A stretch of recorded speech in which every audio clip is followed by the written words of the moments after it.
अस्सलाम वालेकुम अकमल भाई की हाल ने।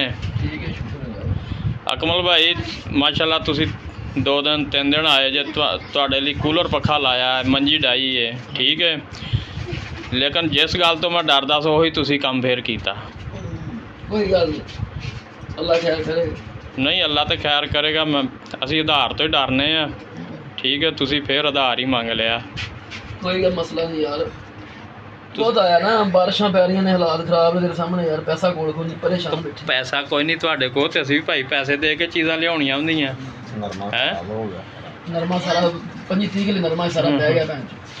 कोई नहीं, वो तो सारिਆਂ ਦੇ ਨਾਲ है जी। हुण साडा कसूर ਇਹਦੇ ਚ ਕੀ? ਹੁਣ ਤੁਹਾਡੀਆਂ 15 ਡੱਬੀਆਂ सिगरटां ਦੀਆਂ कैस्टर ਦੀਆਂ हो गईਆਂ सिर्फ, ਤੁਸੀਂ जरा सिगरटां घट कर दो ना।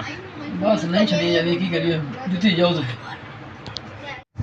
आप देख रहे थे साकिब मुश्ताक की दुनिया। वीडियो पसंद आई हो तो शेयर लाइक कमेंट्स लाजमी करें। मिलते हैं अगली वीडियो में।